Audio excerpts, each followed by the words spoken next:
अब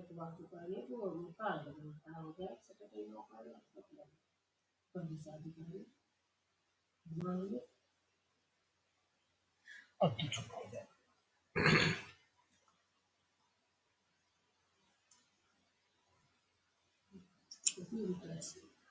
बच्चों, क्या आपको मेरी आवाज सुनाई दे रही है? ठीक है। और बताइए, स्क्रीन दिख रही है क्या? जी। तो पॉपुलेशन, ऑर्गेनिज्म एंड पॉपुलेशन में हमारा जो आज का जो आगे के टॉपिक है वो हम चर्चा करेंगे। इससे पहले हम ग्रोथ मॉडल्स हैं वो पढ़ चुके हैं। दो तरीके के ग्रोथ मॉडल पाए जाते हैं, एक एक्सपोनेंशियल ग्रोथ पाई जाती है, एक लॉजिस्टिक ग्रोथ पाई जाती है।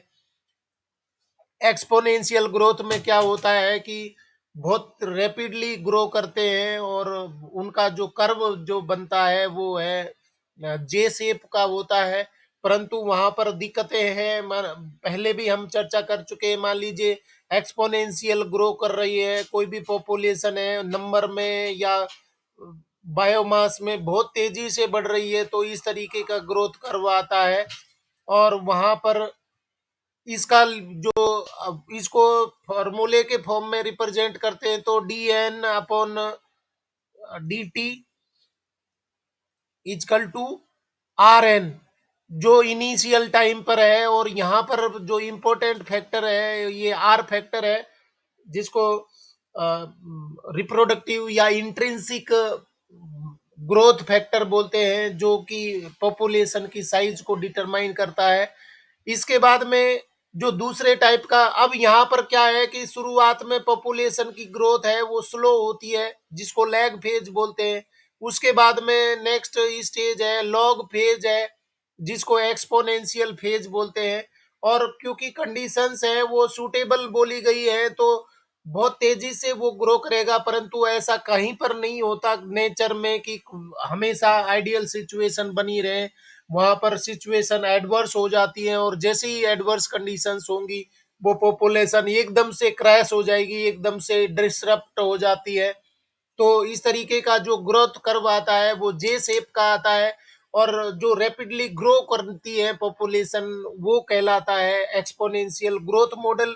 और दूसरे टाइप का जो ग्रोथ मॉडल है वो है logistic growth model. Logistic growth model में क्या है कि शुरुआत में स्लो होती है, जो लॉग फेज है लैग फेज है, इसके बाद में इस तरीके से एस टाइप का ग्रोथ कर्व बनता है। तो यहाँ पर भी हम देखेंगे कि ये लैग फेज है। इसके बाद में यहाँ से यहाँ तक का जो फेज है वो एक्सपोनेंशियल फेज है, ये वाला फेज है यहाँ तक, वो एक्सपोनेंशियल फेज है। और उसके बाद में यहाँ पर नेक्स्ट फेज आ जाएगा, ये वाला आ जाएगा, ये स्टेशनरी है। तो कहने का मतलब है कि इसमें तीन फेजेज पाई जाती है। सबसे पहला लेग फेज है, लैग फेज के बाद में लॉग फेज है, लॉग फेज के बाद में स्टेशनरी फेज है, ये स्टेशनरी फेज है। तो तीन फेज पाई जाती है और यही सबसे सूटेबल है। यहां पर एक इंपॉर्टेंट बात हमने चर्चा करी कि इस जगह पर क्या चीज है वो इंपॉर्टेंट मायने रख रही है। यहाँ पर ये एक लाइन आप देख पा रहे हैं जिसको के बोला है। के का मतलब है कैरिंग कैपेसिटी, इन्वायरमेंटल रेजिस्टेंस। इसमें तो हमने देखा था कि कोई इन्वायरमेंट है, कोई रेजिस्टेंस प्रोवाइड नहीं कर रहा था, कोई रेस्ट्रिक्शन नहीं कर रहा था, परंतु यहाँ पर रेस्ट्रिक्शन पैदा कर दिए इसने। यहाँ पर लिमिटेशन पैदा हो गई क्योंकि इन्वायरमेंट है वो लिमिटिंग फैक्टर का काम करता है। वहां पर स्पेस है, सनलाइट, वाटर, जो भी रिसोर्सेज है, एयर है, वो लिमिटिंग फैक्टर के काम करेगी। कोई भी अनलिमिटेड नहीं हो सकता, आइडियल नहीं हो सकता है। तो लिमिट यहाँ पर पाई जाती है और ये लिमिट है वो रिप्रेजेंट की जाती है के से, जिसको कैरिंग कैपेसिटी बोल रहे हैं, इन्वायरमेंटल रेजिस्टेंस बोल रहे हैं। और इसको फार्मूले के फॉर्म में रिप्रेजेंट करेंगे तो यहाँ पर वही हो रहा है, यहाँ पर D N upon D T equal to R N. और इसमें जो के का रोल आ गया है तो इसको आप करेंगे के माइनस एन अपॉन एन। तो इस जगह पर एन की जगह ये फार्मूला है वो आ जाएगा K-N/N। और ये आप दोनों ही तरीके के ग्रोथ कर्व हैं, इनके पॉपुलेशन साइज है उसको रिप्रेजेंट कर सकते हैं। ये आपने देखा इससे पहले वाले में, ये dN/dt इक्वल टू Rn। और यहाँ के का मतलब इन्वायरमेंटल फैक्टर का रोल है, इसलिए K-N/K। अच्छा, यहां पर आ जाएगा ये वाला के इन्वायरमेंटल फैक्टर। तो इस तरीके से बच्चों हमने ये चीजें हैं वो पढ़ ली हैं। यहां पर ये आ रहा था के, जबकि इसमें के का कोई रोल ही नहीं था, यहाँ इन्वायरमेंटल फैक्टर नहीं है था। फॉर्मूला है बिल्कुल सेम है, सिर्फ इस जगह पर क्या आ गया है, इन्वायरमेंटल फैक्टर आ गया है K-N/K। इसको ऐड कर दिया है क्योंकि यहाँ इन्वायरमेंट है वो लिमिटिंग फैक्टर का काम कर रहा है, कैरिंग कैपेसिटी है वो रोल प्ले कर रही है। तो ये फार्मूले आपको याद रखने हैं। इसके बाद में यहाँ पर नेक्स्ट आज का जो टॉपिक है हमारा वो life history variation. Life history variation का मतलब क्या होता है कि कौन सी जगह पर कौन से ऑर्गेनिज्म है वो पाए जाते हैं। Populations evolve to maximize their reproductive fitness और Darwinian fitness. High r value under a particular set of selection pressures. organisms evolve towards the most efficient reproductive strategy। मतलब क्या बोला है कि ऑर्गेनिजम्स हैं वो कौन सी पॉपुलेशन को कौन सी करेक्टर को डेवलप करके और वही ऑर्गेनिज्म है आगे बढ़ जाएंगे। मतलब कि कोई अगर उनमें बेनिफिशियल करेक्टर है, एडवांस करेक्टर आ गए हैं, तो वो करेक्टर हैं वो नेक्स्ट जनरेशन में चले जाते हैं और वो उसको आप क्या बोल रहे हैं, रिप्रोडक्टिव फिटनेस बोल रहे हैं कि जो ऑर्गेनिज्म सबसे सूटेबल होगा इन्वायरमेंट में, जो सबसे फिटेस्ट होगा वो पॉपुलेशन ज्यादा प्रोड्यूस करेगा, ज्यादा रिप्रोडक्टिवली एक्टिव होगा और नए इंडिविजुअल ज्यादा बनाएगा, जिसको हम क्या बोल रहे हैं, रिप्रोडक्टिव फिटनेस या आर वैल्यू बोल रहे हैं, डार्विनियन फिटनेस बोलते हैं। क्योंकि उसमें सबसे स्ट्रोंग सबसे फिट करेक्टर उसमें है और वो आगे जाकर के नई प्रोजेनी बनाने में ज्यादा ही उसका इन्वॉल्वमेंट होगा क्योंकि नेचर उसको सपोर्ट कर रहा है। तो वो कहलाती है डार्विनियन या रिप्रोडक्टिव फिटनेस कहलाती है। और ये क्यों हुआ है, क्योंकि वहां पर particular set of selection pressures है कि नेचर उसको सेलेक्ट कर रहा है। Organisms evolves towards the most efficient reproductive strategy, मतलब जिनमें सबसे एडवांस करेक्टर हैं वो आगे प्रोजेनी प्रोड्यूस करते हैं, और जिनमें लेस करेक्टर हैं या आप कह सकते हैं इंफीरियर करेक्टर हैं वो धीरे धीरे उनकी रिप्रोडक्टिव एबिलिटी है वो खत्म हो जाती है और वो आगे अपनी एग्जिस्टेंस है वो नहीं छोड़ते हैं, वो एलिमिनेट हो जाते हैं। तो ये एक इंपॉर्टेंट बात है। दूसरा पॉइंट है some organisms breed only once in their lifetime, Pacific salmon fish, bamboo, while others breed many times, most birds and mammals। मतलब क्या बताया है कि एक रिप्रोडक्टिव एबिलिटी है, फिटनेस है, जो ऑर्गेनिज्म सबसे फिट होगा वो रिप्रोड्यूस करेगा। अब रिप्रोडक्शन के लिए भी दो तरीके के ऑर्गेनिजम्स हैं। कुछ ऑर्गेनिज्म है वो लाइफ में एक बार ही मल्टीप्लाई करते हैं, रिप्रोड्यूस होते हैं, मतलब अपना प्रोजेनी देते हैं, जैसी पैसिफिक सामन फिश है और बाम्बू ट्री है। ये लाइफ में एक बार ही प्रोजेनी पैदा करते हैं। पैसिफिक सामन फिश है वो क्या करती है कि वो माइग्रेशन करती है और माइग्रेशन करके और एक नई जगह पर जाकर के ब्रीडिंग करते हैं और वहां सारी की सारी जो माइग्रेशन करके आई हैं वो सब खत्म हो जाती हैं और वो प्रोजेनी छोड़ जाते हैं। तो अपनी लाइफ में वो एक ही बार रिप्रोडक्शन करती हैं।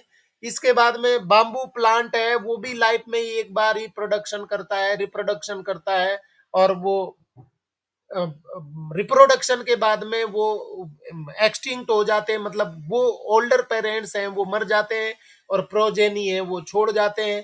तो रिप्रोडक्शन है वो उनका लाइफ का ध्येय हो गया कि वो मल्टीप्लीकेशन करना है।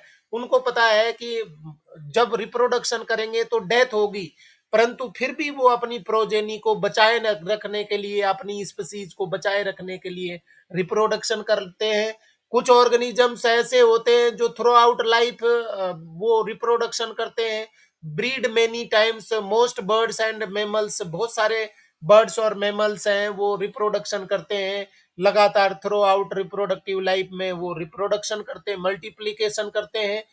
तीसरा पॉइंट है, some produce a large number of small sized offspring oysters pelagic fishes while others produce a small number of large size of spring birds and mammals। बहुत ही इंटरेस्टिंग बात यहां पर बताई गई है कि बहुत ज्यादा नंबर में छोटी साइज के प्रोजेनी प्रोड्यूस करते हैं, मतलब संख्या ज्यादा परंतु साइज कम।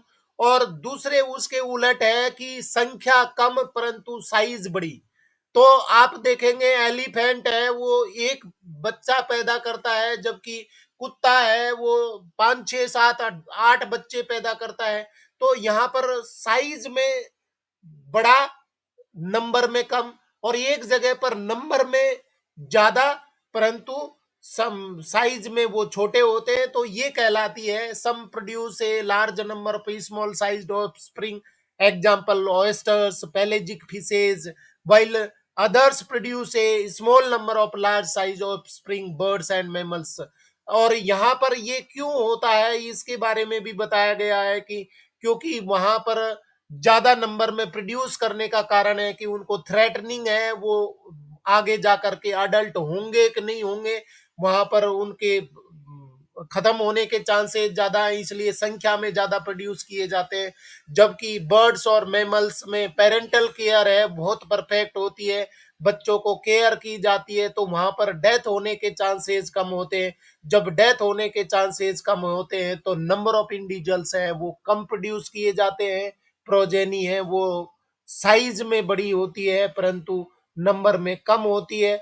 इसके बाद में these facts indicate the these facts indicate that life history traits of organisms have evolved due to limited biotic abiotic and biotic components of the habitat। तो ये सब चीजें क्यों पैदा हुई है, क्योंकि वहां पर एबायोटिक या बायोटिक लिमिटेशंस होती हैं, कंडीशंस होती हैं, इसलिए लाइफ हिस्ट्री वेरिएशंस हैं वो पाए जाते हैं। ऑर्गेनिज्म से अपने आप को बचाए रखने के लिए, अपनी प्रोजेनी को बचाए रखने के लिए अलग अलग उपाय पैतरे अपनाते हैं, और वो कहलाती है लाइफ हिस्ट्री वेरिएशन। और आज का बहुत ही इंटरेस्टिंग टॉपिक जो कि मैं सोचता हूं कि शायद अंतिम पॉइंट भी हमारा है, पॉपुलेशन इंटरेक्शंस।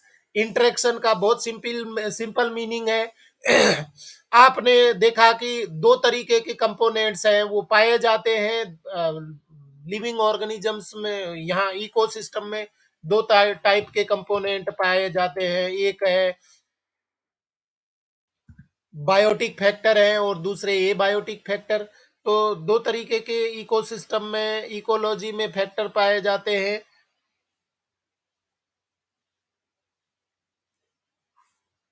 आपने चर्चा भी करी है इसकी, ए बायोटिक फैक्टर और दूसरे टाइप का है बायोटिक फैक्टर। तो ए बायोटिक फैक्टर को भी फिर कैटेगराइज किया, आपको पता है मालूम है, इसमें टेम्परेचर है, इसके बाद में लाइट है, फिर पीएच सॉइल है, वाटर है, सॉइल है, ये सारे फैक्टर हैं वो लिविंग ऑर्गेनिजम्स को अफेक्ट करते हैं। टेम्परेचर, लाइट, वाटर, सॉइल, इसके बारे में हम चर्चा कर चुके हैं, ये बायोटिक फैक्टर है, लिविंग ऑर्गेनिज्म को अफेक्ट करते हैं। दूसरे बायोटिक फैक्टर है। बायोटिक फैक्टर को आप कैसे कैटेगराइज कर सकते हैं, सबसे पहली कैटेगरी है आप प्रोड्यूसर। प्रोड्यूसर्स हैं वो सारे ऑर्गेनिजम्स हैं वो इन पर निर्भर करते हैं भोजन के लिए, क्योंकि ये प्रोड्यूस करते हैं, ये फोटोसिंथेटिक ऑर्गेनिजम्स होते हैं। प्रोड्यूसर के बाद में दूसरी कैटेगरी है प्राइमरी कंज्यूमर होती है, प्राइमरी कंज्यूमर होंगे। उसके बाद में तीसरी कैटेगरी है सेकेंडरी कंज्यूमर है, फिर चौथी कैटेगरी है टर्सरी कंज्यूमर है। टर्सरी कंज्यूमर, इनको आप प्राइमरी कंज्यूमर को आप कह सकते हैं, हर्बीवोर्स बोल सकते हैं, हर्बीवोर्स है। ये इनको आप कार्निवोर बोल सकते हैं, प्राइमरी कार्निवोर। और इनको आप बोल सकते हैं सेकेंडरी कार्निवोर बोल सकते हैं, या ओमनीवोर बोल सकते हैं। यहाँ पर वो ओमनीवोर्स आ जाएंगे। तो कहने का मतलब है कि आपस में भी ये बायोटिक फैक्टर्स हैं, लिविंग ऑर्गेनिजम्स हैं, आपस में एक दूसरे को अफेक्ट करते हैं, इंटरेक्शन करते हैं। तो कौन कौन से इंटरेक्शन पाए जाते हैं वो पूरा डिटेल में यहाँ पर चर्चा करेंगे। Population interactions, organisms interact in various ways to form a biological community, बहुत तरीके से अफेक्ट करते हैं। पॉजिटिव इंटरेक्शन भी होता है, नेगेटिव इंटरेक्शन भी होता है। Interaction between two species is called inter specific interaction. They include, मतलब दो तरीके के इंटरेक्शन है, एक इंट्रा स्पेसिफिक इंटरेक्शन है, दूसरा इंटर स्पेसिफिक इंटरेक्शन है। इंट्रा स्पेसिफिक का मतलब है कि दो ऑर्गेनिजम्स हैं, वो एक ही स्पीसीज के हैं, तो आपस में एक दूसरे को पॉजिटिव या नेगेटिव इंपैक्ट डालते हैं। जैसे मान लीजिए कि दो कुत्ते आपस में भोजन के लिए लड़ रहे हैं, तो वो नेगेटिव इंटरेक्शन कर रहे हैं। और एक जानवर है, वो दूसरे अपने जैसे मंकी है, मंकी दूसरे मंकी के शरीर से जू निकालता है, उनकी रेयरिंग करता है, इसका मतलब है वो एक दूसरे को पॉजिटिव इंटरेक्शन कर रहे हैं। तो यहाँ पर कहने का मतलब है कि इंटरेक्शन है वो दोनों ही तरीके का होता है, एक नेगेटिव इम्पैक्ट रखता है, दूसरा पॉजिटिव इम्पैक्ट रखता है। और इंट्रा स्पेसिफिक और इंटर स्पेसिफिक सभी में पॉजिटिव और नेगेटिव इम्पैक्ट है वो पाए जाते हैं, इंटरेक्शन पाए जाते हैं। यहाँ पर हम चर्चा कर रहे हैं इंटर स्पेसिफिक इंटरेक्शंस के बारे में, कि अंतर जातीय अंतर संबंध है वो किस तरीके के होते हैं। ये देखिए आप, they include mutualism, first one mutualism, second competition, third predation, fourth parasitism, fifth commensalism, six amensalism या मेंसेलिज्म। तो आप यहां देख पा रहे हैं, म्यूचुअलिज्म का मतलब है कि पॉजिटिव इंटरेक्शन है, दो स्पीसीज हैं वो एक दूसरे को एक हाथ दे दूसरे हाथ ले, ये म्यूचुअलिज्म कहलाता है। और म्यूचुअलिज्म का आप एग्जांपल यहां देख पा रहे हैं, ये लाइकेन है, वो दो स्पीसीज के इंटरेक्शन है, जिसमें एल्गी और फंगी दो मिलकर के और एक दूसरे को सहायता करते हैं, तो म्यूचुअलिज्म पाया जाता है। इसके बाद में कंपटीशन है, कंपटीशन आप यहाँ देख पा रहे हैं, इनके बीच में ये कंपटीशन होता है।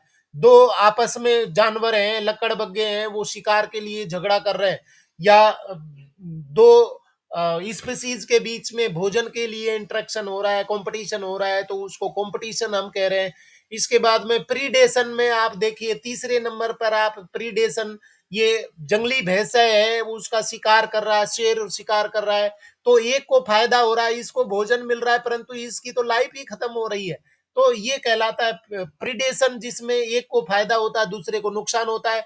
पैरासिटिज में यहाँ आप देख पा रहे हैं, पैरासिटिज में एक जानवर है, एक कीड़ा है, उसके शरीर पर दूसरे पैरासाइट चिपके हुए हैं, तो इनको पैरासाइट को फायदा हो रहा है, परंतु इसको नुकसान हो रहा है, तो पैरासिटिज में है वो भी नेगेटिव इंटरेक्शन है। इसके बाद में पांचवा है कॉमन सेलिज्म। कॉमन सेलिज्म का मतलब एक है, वो उसको फायदा होता है, दूसरे को कोई प्रभाव नहीं पड़ता है, तो वो कहलाता है कॉमन सेलिज्म कहलाता है। जैसे एपीफाइट्स है, वो लगे होते हैं लार्ज ट्रीज के ऊपर, मतलब बड़े वृक्ष हैं उनके तनी पर छोटे वृक्ष है, छोटे पौधे हैं जिनको एपीफाइट बोलते हैं, वो चिपके रहते हैं।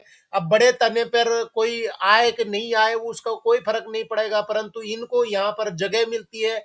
और एमेंसेलिज्म का मतलब होता है कि दोनों को नुकसान होता है, सॉरी एक को फायदा होता है और एक को कोई प्रभाव नहीं पड़ता, परंतु दूसरे को नुकसान होता है। ये जीरो और माइनस इफेक्ट होता है एमेंसेलिज्म जिसको कहते हैं।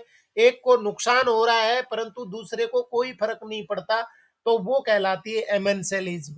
इस तरीके के सारे कौन कौन से इंटरेक्शन पाए जाते हैं वो पूरा डिटेल में चर्चा करेंगे बच्चों। ये इंटर स्पेसिफिक इंटरेक्शन और इंट्रा स्पेसिफिक इंटरेक्शन है, वो पॉपुलेशन की साइज को और पॉपुलेशन की ग्रोथ को भी रेगुलेट करते हैं, तो पूरा डिटेल में यहाँ पर चर्चा करेंगे। क्या-क्या इनमें होता है पॉपुलेशन इंटरेक्शंस में, name of interaction, mutualism, both species are benefited means positive होते हैं, यहाँ पर प्लस प्लस होगा, ए स्पीशीज को भी फायदा होता है, बी को भी फायदा होता है। Competition, both species are harmed, minus effect दोनों पर रहता है। बच्चों, कंपटीशन में नेगेटिव इफेक्ट होता है, हमेशा नेगेटिव इफेक्ट होता है, परंतु अगर आप दो बच्चे आपस में कंपटीशन करते हैं ज्यादा अंक लाने के लिए तो वो दोनों के लिए बेनिफिशियल होता है। बाकी कंपटीशन है, जितने भी प्रकार के कंपटीशन होते हैं सारे में नुकसान होता है, परंतु पढ़ाई का कंपटीशन ऐसा है जिसमें दो आपस में कंपटीशन करके और 2 घंटे का कंपटीशन करते हैं, 2 घंटे तक लगातार पढ़ना, 10 घंटे का पढ़ाई करनी है, 18 घंटे तक पढ़ना है, तो वहां पर दोनों को फायदा होता है। इंटरेक्शन अगर हो रहा है तो दोनों को नुकसान होता है। प्रीडेशन में one predator is benefited other prey is harmed, मतलब एक को फायदा होता है दूसरे को नुकसान होता है।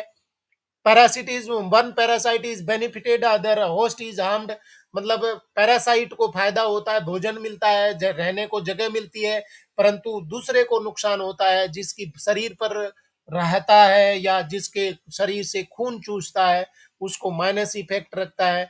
Commensal is one is benefited other is unaffected, एक को फायदा होता है दूसरे को कोई प्रभाव नहीं पड़ता, तो ये कॉमन सेलिज्म कहलाता है।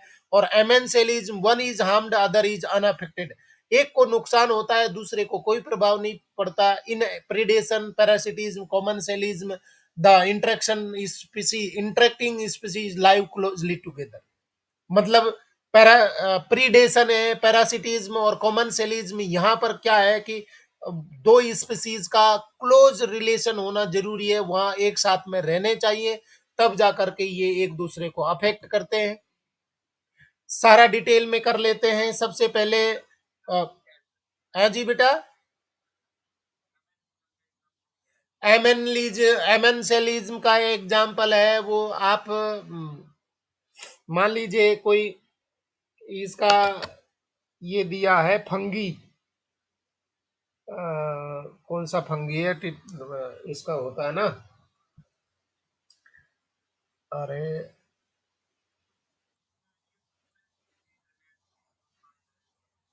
वो, अरे वो खोजा था ना यार, क्या बोलते, पेनिसिलिन। पेनिसिलिन अगर कल्चर मीडियम में कल्चर होता है तो क्या होगा कि वो बैक्टीरियल कॉलोनी को डैमेज कर देता, नष्ट कर देता है। तो पेनिसिलिन को कोई फर्क नहीं पड़ रहा है कि बैक्टीरिया है कि नहीं है, परंतु वो बैक्टीरियल कॉलोनी को माइनस इफेक्ट डालता है, तो वो एमेंसेलिज्म का एग्जाम्पल। अब बताइए आपका डाउट,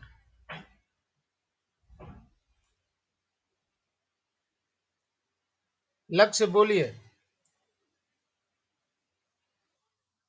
हो गया, चलो देखते हैं प्रीडेशन, पॉपुलेशन इंटरेक्शन का नेगेटिव जो इफेक्ट, इफेक्ट वाली स्पीसीज है प्रीडेशन। यहाँ पर आप देख रहे हैं कि प्रीडेशन में एक को इसकी तो लाइफ ही खत्म हो जाती है और दूसरे को भोजन मिलता है, तो ये पॉजिटिव, इसको फायदा हो रहा है, शेर को तो फायदा होता है, प्रीडेटर को फायदा होता है, परंतु जो बी स्प्रे होता है, शिकारी होता है, उसकी लाइफ थ्रेटनिंग होती है, लाइफ ही खत्म हो जाती है। तो बच्चों, प्रीडेटर आप लोग भी हैं। आप अगर किसी पौधे को उखाड़ करके और खा गए, मूली है, मूली उग रही है, मूली को उखाड़ करके आप खा गए तो आपको भोजन मिल रहा है, परंतु उस मूली से जो बीज बनते वो आगे जनरेशन पैदा होती, उसको आपने नष्ट कर दिया। आपने मान लीजिए कोई भी सीड है, चने हैं, चने के भिगो करके आप खा गए तो जहां वो प्रोजेनी बनती, वो सीड जर्मिनेट होकर के आगे बढ़ते हुए उसको आपने उनके जीवन को नष्ट कर दिया है, तो आप भी प्रीडेटर हैं। तो प्रीडेशन में एक को फायदा होता है दूसरे को नुकसान होता है। जैसे ये घास फूस खा रहे हैं तो हर्बीवोर्स हैं, वो भी प्रीडेटर है, ये घास फूस खा रहे हैं, आप लोग भी उसी में शामिल है। कार्निवोर हैं वो तो निश्चित रूप से लाइफ को खत्म ही कर रहे हैं, तो ज्यादा कॉलर ऊपर करके घूमने की आवश्यकता नहीं है कि हम तो शाकाहारी है, आप कितने सारे बीजों को खत्म कर देते हैं, उनकी लाइफ को नष्ट कर देते हैं, तो you are also a type of predation interaction. Predation interaction है जिसमें आपने लाइफ को खत्म कर दिया।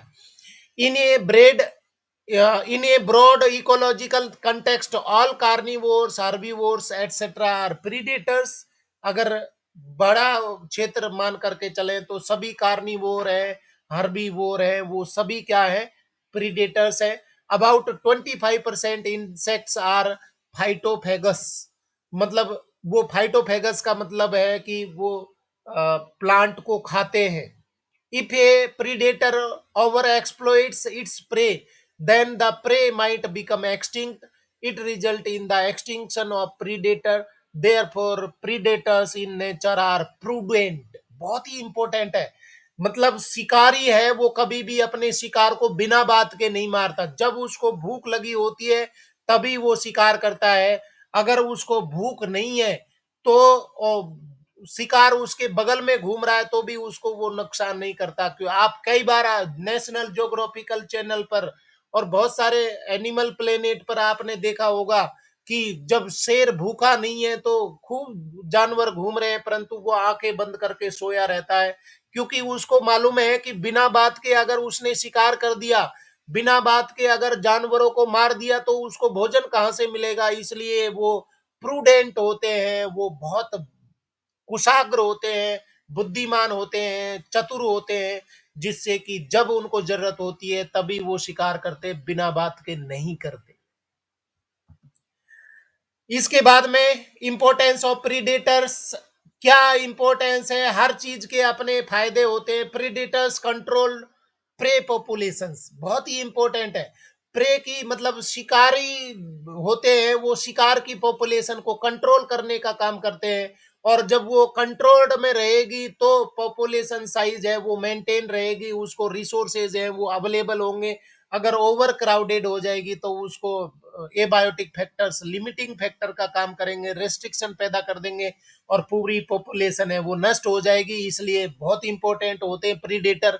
When certain exotic species are introduce into a geographical area, they spread fast due to the absence its natural predators in the invaded land. Example, the prickly pear cactus introduced into Australia in 1920s caused havoc by spreading. Later it was controlled by introducing a cactus feeding predator moth. मतलब क्या है कि ये जो predator pray का जो interaction है वो पॉजिटिव होता है.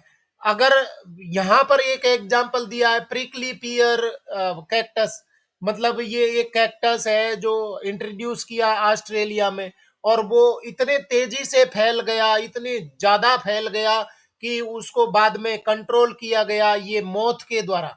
क्योंकि ये मौत है वो क्या करता है, उसको खाता है. तो जब वो खाना शुरू किया तब जाकर के ये कंट्रोल हुआ. अगर आप कोई भी प्रे है उसको अनकंट्रोल कर दे, जंगलों में अगर शेर नहीं होगा तो वहां पर इतनी ज्यादा हिरण हो जाएंगी, इतने ज्यादा दूसरे हार्बीवोर हो जाएंगे कि वो ओवर क्राउडेड हो जाएंगे. तो उनकी पॉपुलेशन को कंट्रोल करने के लिए क्या होना जरूरी है, प्रीडेटर होना जरूरी है. तो इसी तरीके से हमारे यहाँ पर अगर हम देखें तो जो कांग्रेस ग्रास है या इजरायली कीकर है, जो अकेसिया है, वो अनकंट्रोल हो रही है क्योंकि उसके नेचुरल प्रीडेटर है, उनको खाने वाले नहीं है. इसलिए वो इतने ज्यादा बढ़ जा रही है, इतनी ज्यादा बढ़ जाती है कि वो उसको कंट्रोल करना मुश्किल होता है. बाकी सारे जो भी प्लांट होते हैं उनके हमारे देश में प्रीडेटर अवेलेबल है, उनके हर्बीवोर अवेलेबल है, इसलिए उनकी पॉपुलेशन है वो कंट्रोल होती है. इसके बाद में दूसरा एग्जांपल दे यहां पर देखेंगे.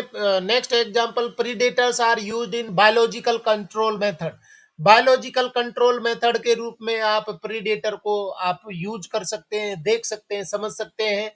तीसरा है प्रीडेटर्स मेंटेन स्पीसीज डाइवर्सिटी, बहुत ही इंपॉर्टेंट है. वो स्पीसीज डाइवर्सिटी को भी मेंटेन करने में मदद करते हैं. In a community by reducing competition among prey species, कि प्रे स्पीसीज के बीच में प्रीडेटर हैं वो क्या करते हैं, कंपटीशन को रिड्यूस कर रहे हैं. और ये कंपटीशन जब रिड्यूस हो जाएगा तो बायोडाइवर्सिटी है स्पीसीज की मेंटेन होती है. एग्जांपल देख लीजिए, the predator starfish Pisaster in the rocky intertidal communities of the American Pacific coast. In an experiment, All these starfishes were removed from an enclosed intertidal area. It caused extinction of over 10 invertebrate species within a year due to interspecific competition. मतलब ये Pisaster एक star fish है, इसको experimentally remove कर दिया गया, हटा दिया गया, उन इंटरटाइडल एरिया से हटा दिया गया। तो वहां देखते हैं कि लगभग 10 इनवर्टिब्रेट स्पीसीज हैं वो गायब हो जाती हैं। क्यों गायब हो गई? क्योंकि जब प्रीडेटर नहीं रहा तो उनके बीच में कंपटीशन बढ़ गया, इंटर स्पेसिफिक कंपटीशन बढ़ गया, और उससे वो स्पीसीज है वो खत्म होने लगी। तो कहने का मतलब है कि ये प्रीडेशन है वो इंटर स्पेसिफिक जो कंपटीशन है उसको कंट्रोल करते हैं, बायोलॉजिकल कंट्रोल का काम करते हैं, साथ में ही पॉपुलेशन की साइज को कंट्रोल करने का काम करते हैं। तो बहुत ही इंपॉर्टेंट है इंटरेक्शन। इसके बाद में नेक्स्ट देखिए, प्रीडेशन के क्या फायदे, defences of prey species to lessen impact of predation. मतलब एक पाठ पढ़ाते हैं, पाठ पढ़ाने का काम करते हैं प्रीडेशन के लिए। प्रीडेशन की वजह से इनमें एक इम्पैक्ट होता है। क्या फायदे होते हैं? सबसे पहला देखिए, कमाउफ्लेज। कमाउफ्लेज का मतलब होता है कि क्रिप्टिक कलरेशन। क्रिप्टिक कलरेशन का मतलब है कि अपनी पृष्ठभूमि के अनुसार अपने आप को बना लेते हैं। तो camouflage cryptic coloration of some insects and frog, some are poisonous. मतलब उन्होंने अपना कलर इस तरीके का बना लिया है कि वो अपने अपने आप को खतरनाक शो करते हैं। और बच्चों, आपने देखा होगा कि जितना जहरीला सांप होता है उसका कलर है वो उतना ही खतरनाक, चमकीला और ब्राइट कलर होता है। वो पहले से ही बता देता है कि मैं खतरनाक हूं, मुझे कोई छूने की कोशिश ना करे, मुझसे दूर रहे। तो ये क्या है? प्रीडेशन के सिंबल है, जो पहले से ही वार्निंग कलर दे देते हैं, पहले से ही समझा देते हैं भाई बच के रहियो। तो ये सब चीजें हैं, क्या कहलाते हैं? कमाउफ्लेज या क्रिप्टिक कलरेशन कहलाती हैं। और उन जो खतरनाक कलर है उनसे खतरनाक जो उनके अपने साइन बना रखे, सिंबल बना रखे हैं। तो कुछ ऑर्गेनिजम्स ऐसे होते हैं उनकी नकल भी करते हैं, और वो जो खतरनाक है उनके जैसे बनने की कोशिश करते हैं, उसको भी कमाउफ्लेज बोलते हैं। यहां पर देखिए, the monarch butterfly is highly distasteful to its predator bird. It is due to special chemical in its body. It is acquired during its caterpillar stage by feeding on poisonous weed.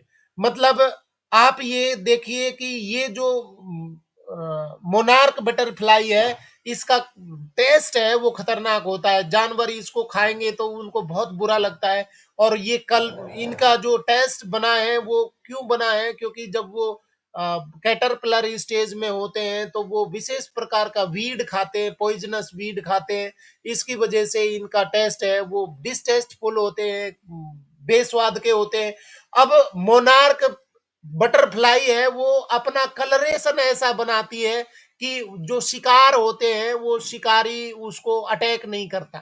क्यों attack नहीं करता? कि वो अपने colour से ही बता देते हैं कि भाई मैं तो जहरीली हूं, मुझ पे वार करने की कोशिश ना करे। ठीक है।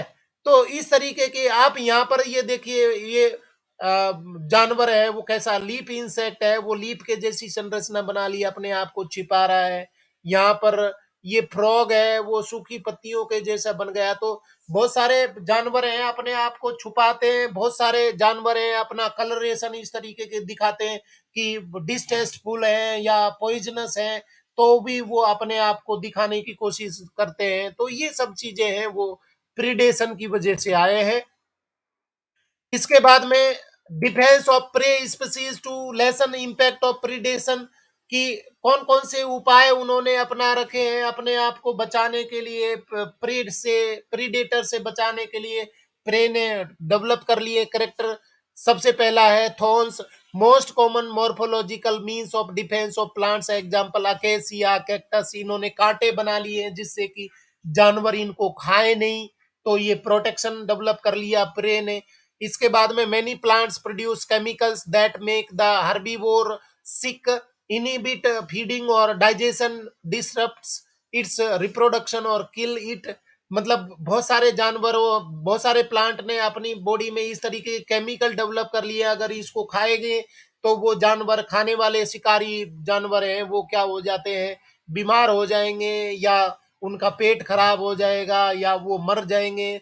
ये सब उनमें ये करेक्टर डेवलप होते हैं। एग्जाम्पल देखिए, कैलोट्रोपिस आंकड़ा जो होता है, प्रोड्यूस पॉइजनस कार्डियक ग्लाइकोसाइड्स, ये कार्डियक ग्लाइकोसाइड्स प्रोड्यूस करते हैं, जो दूध होता है वो नुकसानदायक होता है। सो कैटल और goats do not eat it, कि जो जानवर होते हैं, जो पशु होते हैं, वो इनको नहीं खाते, क्योंकि ये उसके पास में वो केमिकल है। नाइकोटिन, निकोटिन, कैफीन, क्विनीन और strychnine, opium etcetera defence against grazes, grazers and browsers. मतलब निकोटीन है, कैफीन है, क्विनीन है, स्ट्राइकिनिन है, ओपियम है, ये सब प्लांट में क्यों पाए जाते हैं, जिससे कि जानवर उनको खाए नहीं और वो अपने आप को बचाए रख सके। इसके बाद में बच्चों ये देखिए, नेक्स्ट टाइप का इंटरेक्शन है जिसमें दोनों को नुकसान होता है, कंपटीशन है।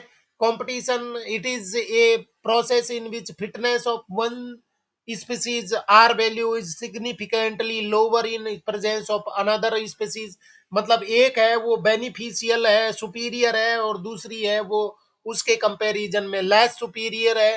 तो आप कह सकते हैं कि दो कंपटीशन यहाँ पर हो रहा है। तो inter specific competition is a potent force in organic evolution की, इनके बीच में एक पोटेंट फोर्स है जिसकी वजह से ऑर्गेनिक इवोल्यूशन होता है। Competition occurs when closely related species compete for the same limited resources। Competition है वो क्यों पैदा होता है कि क्लोजली रिलेटेड स्पीसीज हैं, वो सेम रिसोर्सेज को ब्राउज करते हैं, सेम रिसोर्सेज में वो के लिए कंपटीशन होता है।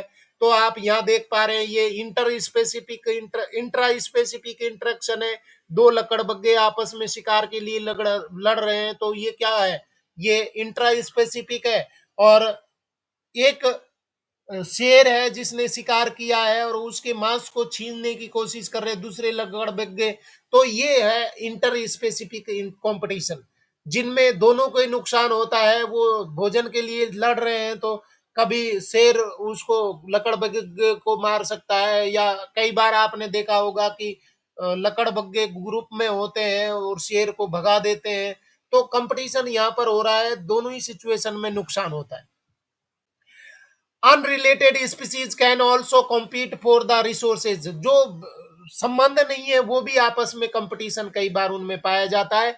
Example, flamingos and fishes in some shallow South American lakes competition for zooplankton. मतलब ये अनरिलेटेड है, फ्लेमिंगोज और इसके अंदर रहने वाली फिशेज हैं, वो सेम रिसोर्सेज है, उनका भोजन सेम है क्या, जू प्लैंक्टन खाने के लिए इनके बीच में कई बार कंपटीशन देखा जाता है। इसके बाद में competition occurs in abundant resources also, resources बहुत ज्यादा मात्रा में फिर भी कंपटीशन पाया जाता है। एग्जांपल देख लीजिए, in inter in interference competition the feeding efficiency of one species is reduced due to the presence of other species even if resources are abundant. मतलब कि कंपटीशन इतना ज्यादा होता है कि एक की फीडिंग हैबिट है वो खत्म हो जाती है, रिड्यूस हो जाती है। क्यों खत्म हो जाती है, क्यों कम हो गई है, क्योंकि दूसरी कंपटीशन करने वाली स्पीसीज वहां पर सुपीरियर स्पीसीज है वो अवेलेबल है। तो आप यहाँ देख पा रहे हैं, इनका जो कंपटीशन में शिकार करने में लकड़बग्गे कहीं नहीं टिकते, परंतु शेर है वो इसके कंपटीशन में कमजोर पड़ जाता है, क्योंकि उनकी फीडिंग हैबिट है वो रिड्यूस कर दी किसने, competitor. Evidence for competition, evidence में देख लीजिए कौन कौन से एविडेंसेज है। Abingdon tortoise in Galapagos island became extinct within a decade after goats were introduce on the island due to greater browsing efficiency of the goats. बहुत ही interesting example दे रखा है। ये एग्जांपल आपको याद रखने बच्चों, ये गैलापागोस आइलैंड है, वहां पर पहले भेड़ बकरियां नहीं थी, उस जगह पर बकरियां नहीं थी, वहां पर गैलापागोस आइलैंड पर इंसान ने क्या कर दिया, बकरियों को ला करके छोड़ दिया। वहां पर कौन पाए जाते थे, ये टोटोइज मिलते थे, कौन से एबिंगडन टोटोइज हैं वो पाए जाते थे। तो वो उनकी संख्या बहुत ज्यादा थी, वहां पर बकरियां ला करके छोड़ दी। और बकरियों के बारे में आपको पता है, वो तो बहुत ब्राउजिंग फास्ट करती हैं, दौड़ करके भोजन करती हैं। तो उस जगह से ये अबिंगडन टॉर्टोइज हैं वो एलिमिनेट हो गए, गायब हो गए, क्योंकि कंपटीशन में ये हार गए, किससे, बकरियों से। दूसरा एग्जांपल देखिए, competitive release, it is the expansion of distributional range of a species when the competing species is removed. Connell's field experiment on the rocky sea coast of Scotland. There are two barnacle species, Balanus larger and competitive superior, and Cathamelus smaller. Balanus dominates intertidal area and excludes Cathamelus. When Connell's experimentally removed Balanus, Cathamus colonized the intertidal zone. मतलब यहाँ दो तरीके के बैलेनस पाए जाते हैं, एक ये बैलेनस है, दूसरा लार्जर साइज के बैलेनस है, और दूसरे कैथेमस है। तो इन्होंने क्या किया कि कैथेमस को, यहाँ लार्जर साइज को क्या किया है, एक्सपेरिमेंटली रिमूव कर दिया, वहां से हटा दिया गया जानबूझ करके। तो जब इनको हटा दिया गया तो कैथेमस जो कि उस जगह पर नहीं पाए जाते थे, वो वहां पर क्या हो गए, इंटरटाइडल जोन में आ गए। इसका मतलब है कि कंपटीशन नहीं होगा, तो नई स्पीसीज है वहां पर डिस्ट्रीब्यूट हो जाएंगी, और इसको नाम दिया था कैनल्स फील्ड एक्सपेरिमेंट। दूसरा एक्सपेरिमेंट देखिए, Gause competition exclusion principle.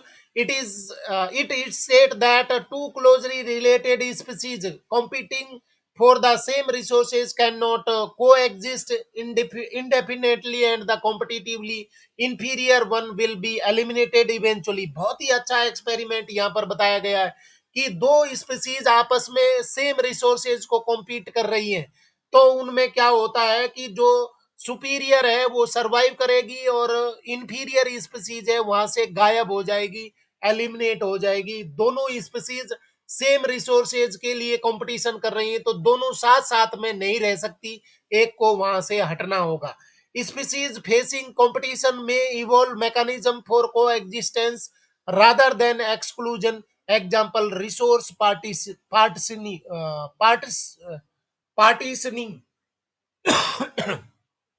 Resource partitioning का मतलब क्या होगा कि आप यहां देख पा रहे हैं कि अगर उनको दोनों स्पीसीज सेम रिसोर्सेज के लिए कंपटीशन करेंगे, तो उनमें से एक को गायब होना पड़ेगा। इसलिए उन्होंने क्या है, रिसोर्सेज का बंटवारा कर लिया है। जो आप यहां देख पा रहे हैं, ये येलो कलर की बर्ड्स हैं, वो ऊपर ट्री में रहती है, और रेड कलर की है वो नीचे रहती है। तो इन्होंने अपने रिसोर्सेज का बंटवारा कर लिया, भाई झगड़ा नहीं करना, तुम यहाँ रहो हम यहाँ रहे, ये तेरा घर ये मेरा घर, ये घर बड़ा हसीन है। तो इस तरीके से इनमें क्या हो जाता है, रिसोर्सेज का पार्टीशन हो जाता है, वो अपने बंटवारा कर लेते हैं और झगड़ा खत्म कर देते हैं। तो ये कहलाता है Gause's competitive exclusion principle. Resource partitioning है, it is the division of limited resources by species to avoid competition. For this they choose different feeding times और डिफरेंट फोरेजिंग पैटर्न। मतलब अपने फीडिंग टाइम है या फोरेजिंग, बाहर निकलने का या बैठने का समय है, उसको भी बांट देते हैं। Example, Mark author showed that five closely related species of warblers living on a tree could avoid competition and coexist due to behavioral differences in their foraging activities। मतलब पांच प्रकार की बार्बलर हैं, और वो एक साथ में रह रही हैं, क्योंकि उन्होंने अपने रिसोर्सेज का बंटवारा कर लिया है, कंपटीशन को खत्म कर दिया है, और अलग अलग जगह पर रह करके और अपने आप को साथ साथ में रखने में मदद करते हैं। अगर सेम रिसोर्सेज के बीच में कंपटीशन होगा, तो सुपीरियर है वो रहेगी और इंफीरियर गायब हो जाएगी। बच्चों, क्या आप मेरे साथ में हैं?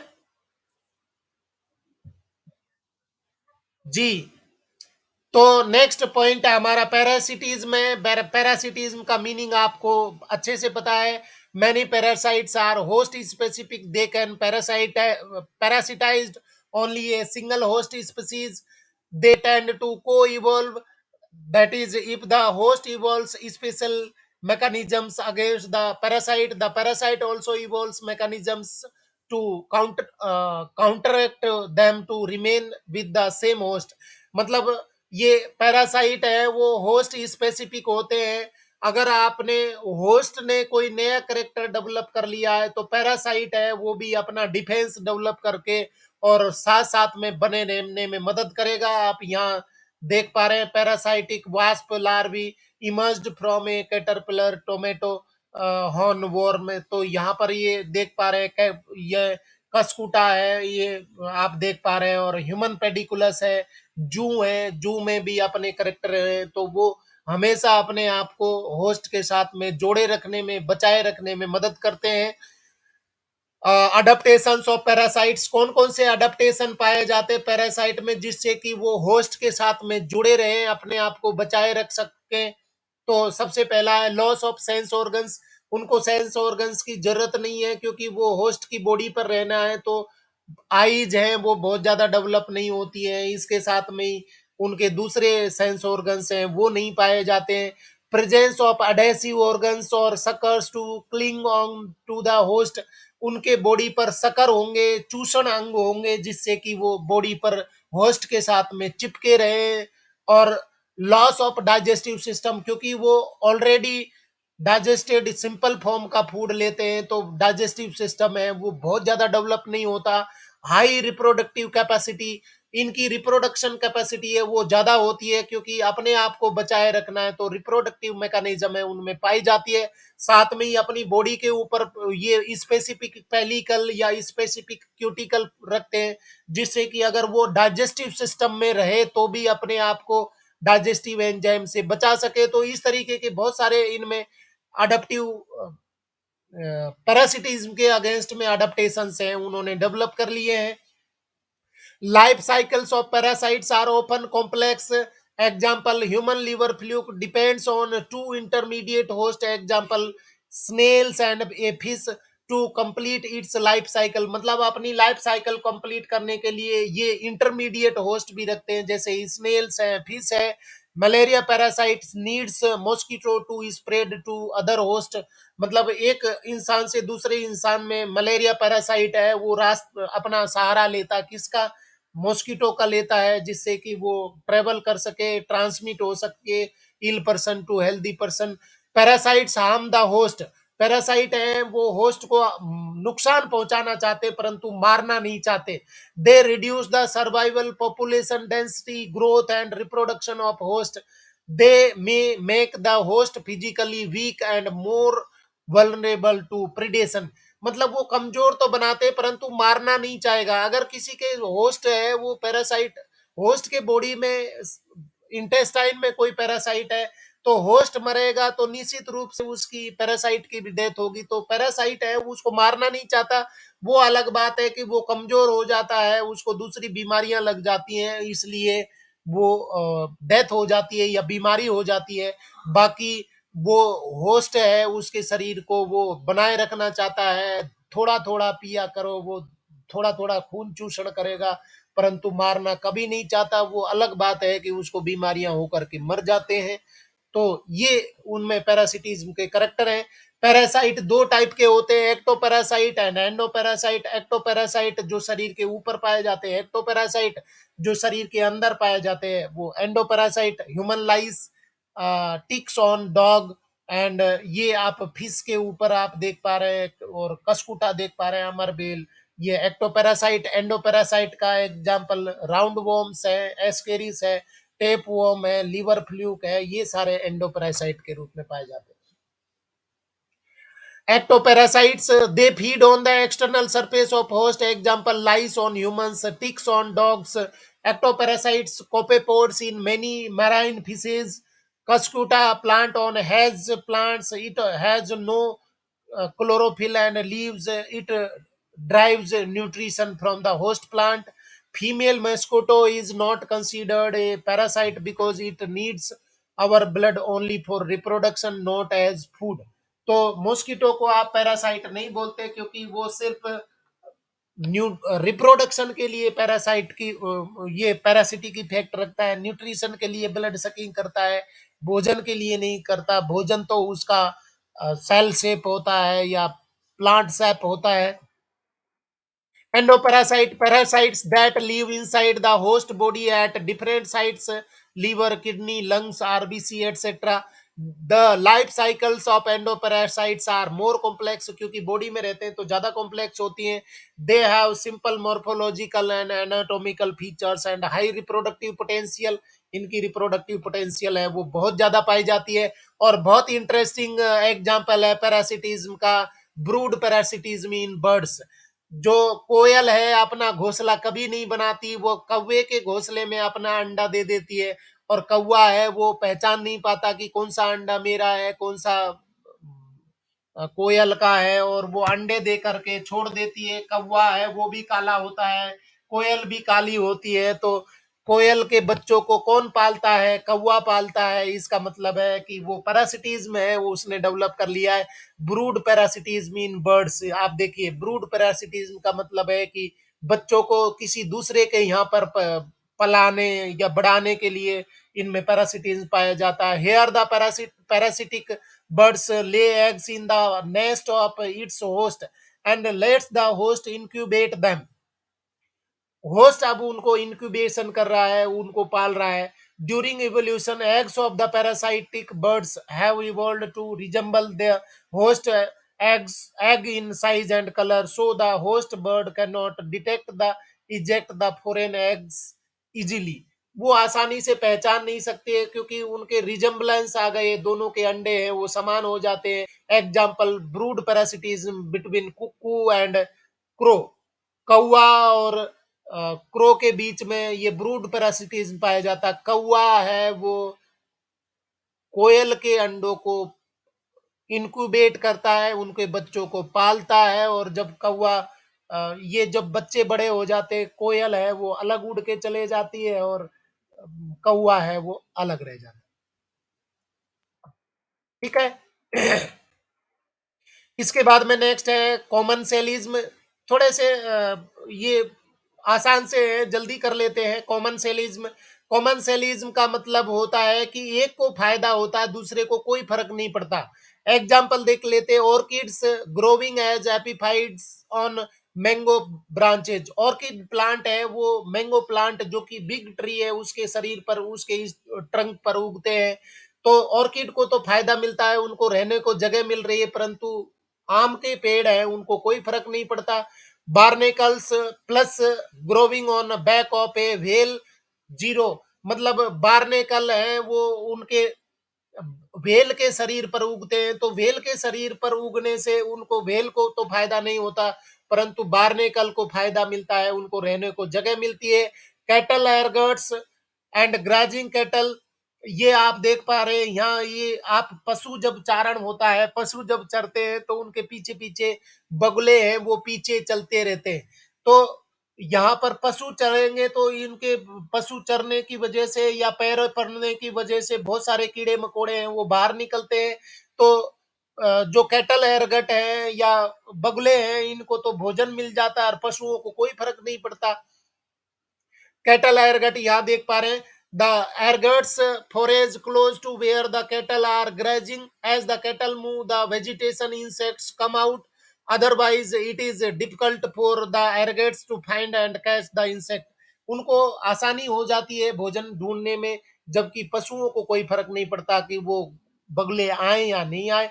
इसके बाद में जो आपने देखा होगा बच्चों, जो शार्क फिश होती है या बड़ी साइज की फिश होती है, वो उसके पीछे छोटी साइज की बहुत सारी फिशेज हैं वो दौड़ती है। उनको फायदा क्या हो रहा है कि बड़ी साइज की फिश है, शार्क के पीछे लगने से जब शार्क भोजन करती है तो उसके बचे हुए टुकड़े हैं वो छोटी मछलियों को मिल जाते हैं। साथ में ही छोटी मछलियों को सुरक्षा मिलती है क्योंकि उनके प्रीडेटर है वो शार्क की वजह से नहीं आ पाते हैं। तो ये भी कॉमन सेलिज्म का एग्जाम्पल है। दूसरा एग्जाम्पल देखिए, सी anemone and clown fish. Stinging tentacles of sea anemone gives protection to fish from predators.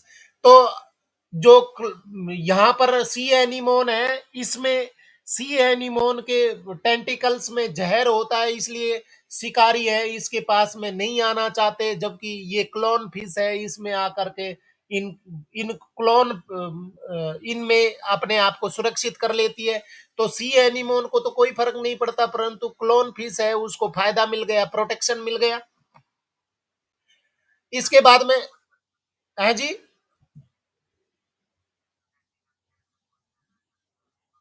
इसको ये इसके आसपास रहती है, टेंटिकल बिल्कुल इसके बॉडी पर वो असर करेंगे, परंतु ये उनके कांटेक्ट में नहीं आती, वो उसको टच नहीं होने देती है, उसके आसपास घूमती है, जिससे कि अपने आप को तो बचा लिया और दूसरे को कोई फर्क नहीं पड़ा,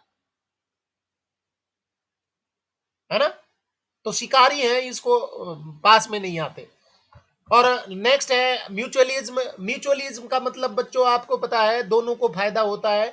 इसमें एग्जांपल है लाइकेन है।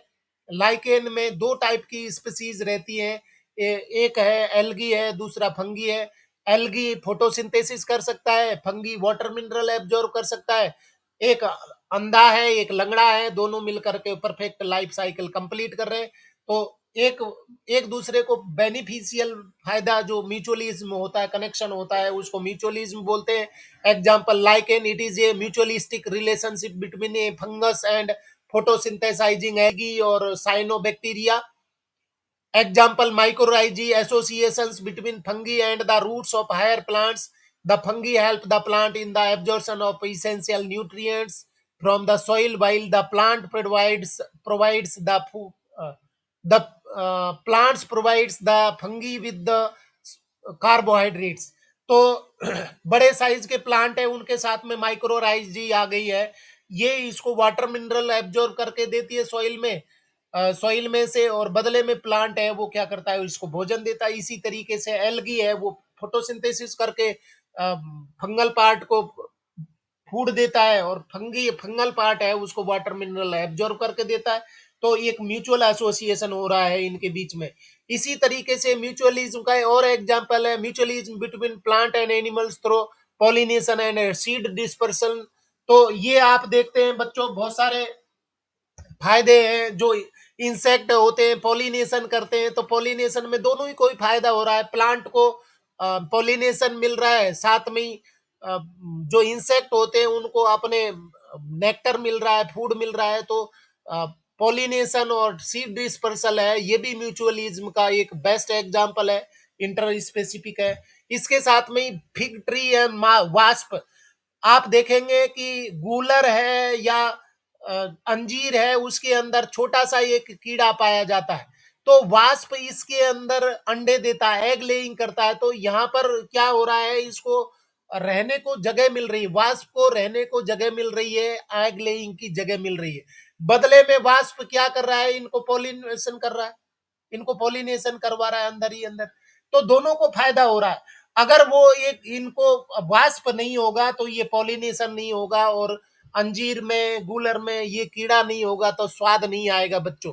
तो कहने का मतलब क्या है कि ये एक म्यूचुअलिज्म है। Fig species is pollinated only by its partner wasp species and no other species. The female wasp pollinates the fig inflorescence while searching for suitable egg laying sites in fruits. The fig the fig offers the wasp some developing seeds as food for the wasp larvae। तो ये दूसरे एक दूसरे को फायदा पहुंचा रहे हैं। इसके बाद में ऑर्किड्स देखिए, बहुत इंटरेस्टिंग एग्जांपल यहाँ पे दे रखा है। Orchids show diversity of floral patterns, they attract the right pollinator insect bees and bumblebees to ensure pollination. Not all orchids offer rewards.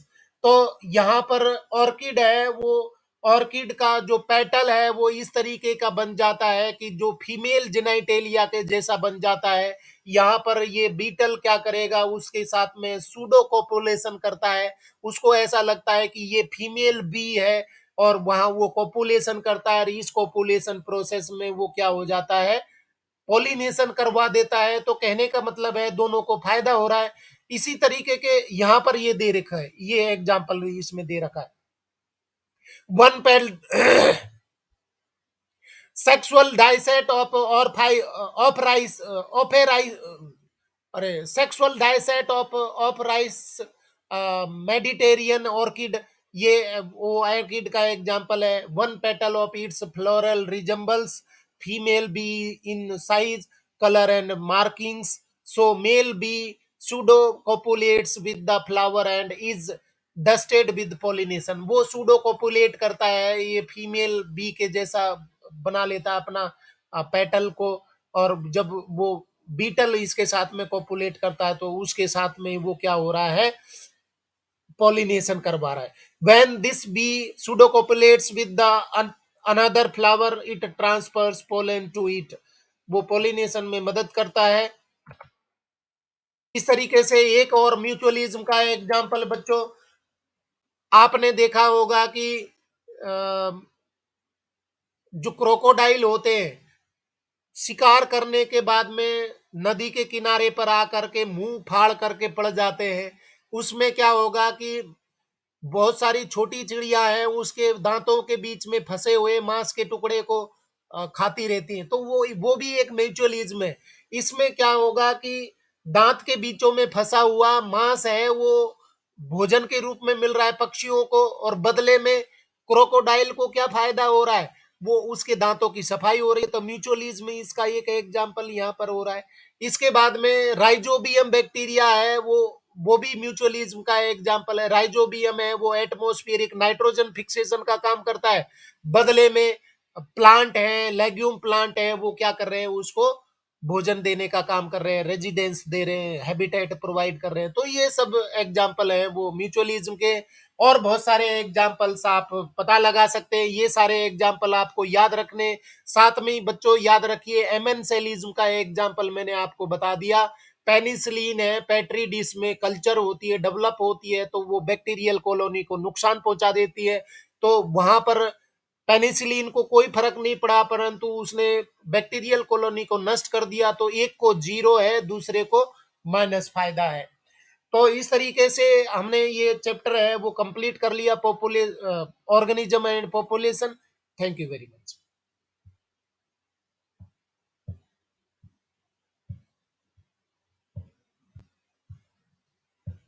बच्चों।